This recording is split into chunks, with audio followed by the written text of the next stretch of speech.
When James bought his ranch-style home on the edge of the subdivision, he thought he'd finally found the peace he'd been working toward for years. The property had room for his horses to graze, a long gravel driveway that gave him a buffer from the road, and a sense of openness he never had when he was crammed into city apartments. He worked hard for it 12-hour shifts at the plant, overtime whenever it was offered, and saving every spare dime until he could put down roots. Somewhere his children might visit one day and say, "This is ours." What he hadn't bargained for, though, was the stranglehold the homeowners association had on the neighborhood, or the petty politics that came with it. At first he ignored it, figuring the HOA was just one of those background annoyances you lived with, but soon he learned it was more than that. It was a constant force of interference and, worse, neglect when it actually mattered. The first time his mailbox was hit, he didn't think much of it. It was a standard wooden post with a cheap aluminum box, the kind the previous owner had left behind.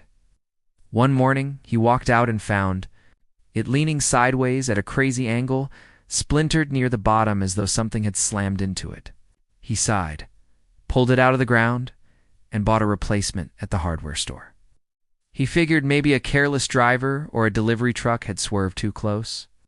Inconvenient, but not worth raising hell over. But then, barely 3 weeks later, the new mailbox was smashed again, this time bent nearly flat. The wood was shredded with deep grooves, almost like tire marks etched across it. That was when he started to wonder. James wasn't the type to jump to conclusions. So he asked his neighbors if they'd noticed anything. One or two gave him a knowing look but avoided saying much. Another muttered something vague about the HOA patrols not always paying attention. It was then he learned that the association, in its infinite wisdom, had appointed a group of residents as neighborhood safety monitors, though everyone else called them cops. They drove around in their battered pickups or HOA-issued golf carts, supposedly to maintain order and enforce standards, but in practice, they just harassed anyone who didn't fit their mold. They gave out warnings about trash cans being left out too long, about fences being an inch too high, or about grass growing a day past regulation length. James quickly realized these self-appointed enforcers had no real power, only an inflated sense of authority. But that didn't make their interference any less real. When the third mailbox went down in as many months, James knew it wasn't random. The angle of the damage, the tracks in the dirt, and the timing all pointed to the same culprits: the HOA patrol vehicles. They weren't just clipping it by accident, they were running it over, whether from recklessness or spite. Each time, he dutifully replaced the mailbox, digging new holes, setting new posts, and spending money he shouldn't have had to. Next time, the destruction seemed worse, as though someone wanted to prove a point. He brought it up at the next HOA meeting, presenting pictures of the damage and the tire ruts. The board members smiled politely, nodded, and then brushed him off with excuses. "Accidents happen," one said. "Maybe you should move it farther back from the road," suggested another. One even had the nerve to imply his mailbox wasn't compliant with neighborhood aesthetics, as if the fault lay in the color of the paint rather than the fact that it was being destroyed. James could feel the undercurrent in their tone. He was one of the few black homeowners in the community. While no one said anything overtly racist, the way they dismissed his concerns carried weight. They didn't look him in the eye. They didn't offer to help. They didn't show the same courtesy he'd watched them extend to white neighbors who complained about lesser issues. Like weeds creeping onto sidewalks. To them, James was an outsider, who should be grateful just to live there, not someone entitled to fairness or respect. The destruction continued. Sometimes weeks would pass without incident, giving him false hope that maybe things had settled. But then he'd wake up to find the box shattered again. Letters scattered across the ditch, bills and catalogs soaked with dew. Each repair became a ritual he resented: digging in the hot sun, hammering posts, tightening screws all while wondering when the next strike would come.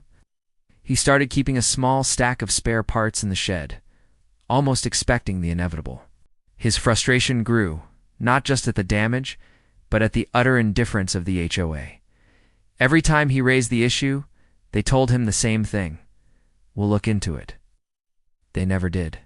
Instead, he noticed the patrol vehicles cruising by his property more often, slowing down in a way that felt less like vigilance and more like intimidation. It wasn't just the financial cost. It was the insult. His property taxes were paid. His HOA dues were never late. He kept his ranch clean, painted, and up to code, despite their endless list of rules. Yet somehow, he was the one left without a functioning mailbox. It's a basic piece of infrastructure every homeowner takes for granted. The mail carrier grew tired of leaving notes about the unsafe delivery area and eventually started holding his mail at the post office, forcing him to make weekly trips across town just to collect it. What should have been a simple matter of fairness had turned into a burden eating away at his time, his money, and his peace of mind. Neighbors began to notice too. Some sympathized quietly, shaking their heads at the HOA's negligence, but most avoided getting involved. James could see it in their eyes. They knew the cops had overstepped, but no one wanted to be the next target of their petty enforcement. A few even hinted that maybe he should just let it go or not make waves. That only fueled his resolve. Why should he have to accept being harassed in his own neighborhood? Why should he keep paying for their recklessness while pretending? It didn't bother him. He had worked too hard to settle here to let a group of self-important bullies decide the terms of his peace. The 5th time his mailbox was destroyed. James didn't even bother going to the HOA. He already knew what they would say. Instead, he stood in the driveway staring at the wreckage, fists clenched, the morning sun casting long shadows across the broken post. This wasn't just about a mailbox anymore. It was about being ignored, dismissed, and treated as though his presence was less valuable than everyone else's. It was about the smug way the patrols drove past his property, the way the board members chuckled when he complained, the way his concerns were always deemed unworthy of real action. At that moment, James decided something would change. If no one else was going to fix the problem, then he would. And when he was finished, whoever was responsible for running over his mailbox would never forget the mistake. James stood over the shattered remains of his 5th mailbox, sweat stinging his eyes, and realized the HOA had finally pushed him past the point of tolerance. For months he had endured the slow bleed of repairs, the petty dismissals, and the hollow excuses. Now, as the sun beat down on the jagged splinters scattered across his driveway, he felt something shift inside him. Wasn't just tired of the damage, he was tired of being treated as if he didn't matter. If they thought they could run over him the way they ran over his mailboxes, they were about to learn that he was made of stronger stuff. That weekend, he made a trip into town. Instead of the hardware, I'll wear the flimsy cedar posts and aluminum. Boxes lined the shelves. He headed straight to the industrial supply store. He walked past the puzzled clerk, scanning the aisles for exactly what he needed. His eyes settled on a row of galvanized steel posts, thick and unyielding, designed for fencing on cattle ranches. He dragged one to the counter, then picked up several bags of concrete mix. To finish it off, he chose a heavy-duty steel mailbox, the kind used for rural routes where vandals were a constant problem.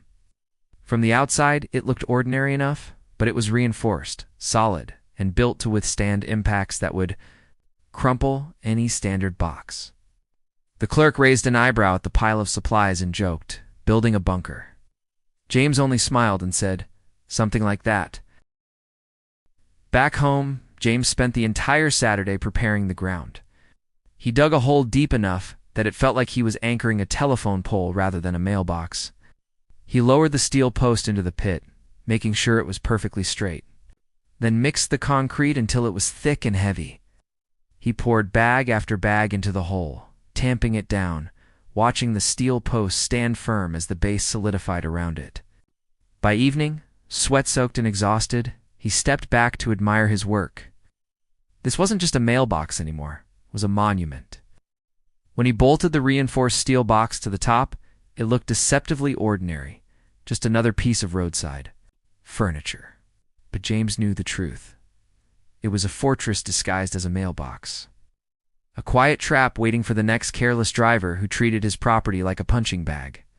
The first few days passed quietly, almost too quietly. James half expected the HOA patrols to show up immediately. sniffing around for something to criticize. But they didn't. He carried on with his life, watching from his porch in the evenings as the familiar trucks and golf carts rolled past, slowing slightly in front of his property before moving on. It was almost as if they were daring him to replace the mailbox so they could crush it again.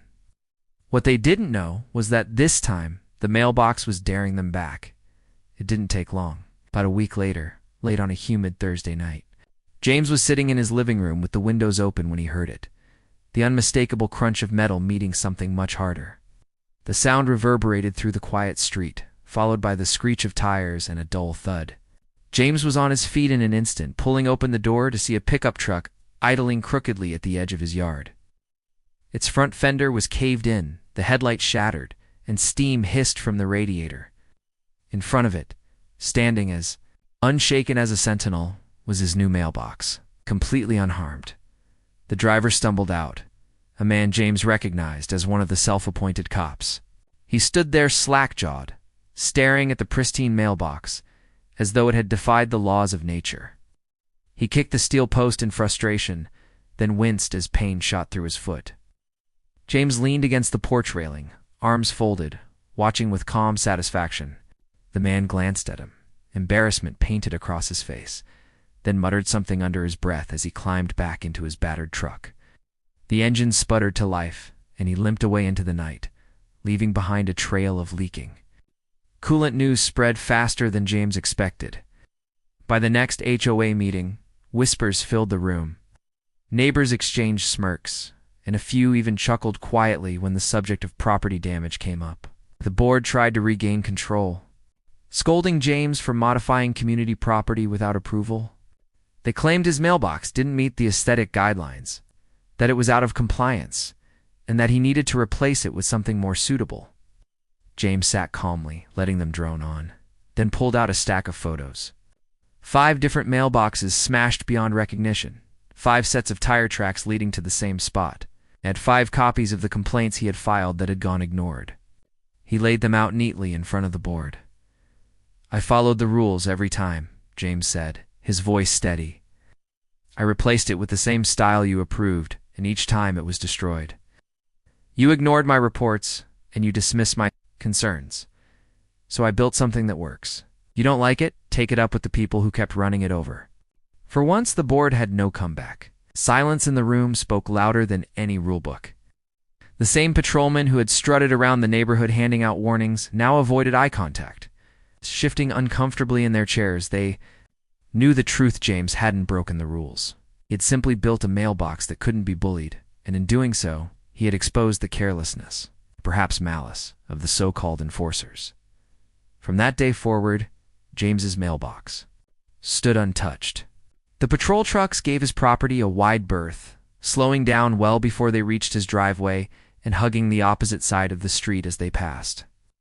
Neighbors who had once stayed silent began to nod at him in quiet solidarity, some even stopping to compliment his handiwork. One elderly woman told him, "About time someone put them in their place." Another laughed and said she wished she could borrow his design.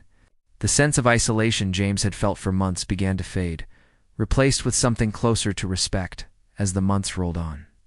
The mailbox became more than just a functional piece of property. It became a symbol. To James, it represented standing up for himself in the face of dismissal and disrespect. To his neighbors, it was a reminder that the HOA's power wasn't absolute, that their so-called cops weren't invincible. And to the patrols themselves, it was a warning. This man would not be pushed around every morning. Yes. James walked down his driveway to collect the mail. He couldn't help but smile at the sight of the steel post standing tall, unyielding against the elements and the petty attacks of the past. Where once he had felt frustration and helplessness, now he felt a quiet triumph. The HOA had tried to run him over, literally and figuratively, but in the end, it was their trucks that crumpled, not his resolve. Oh. The problem that nobody would fix had finally been solved by his own 2 hands, with steel, concrete, the unshakable will to claim the respect he was due.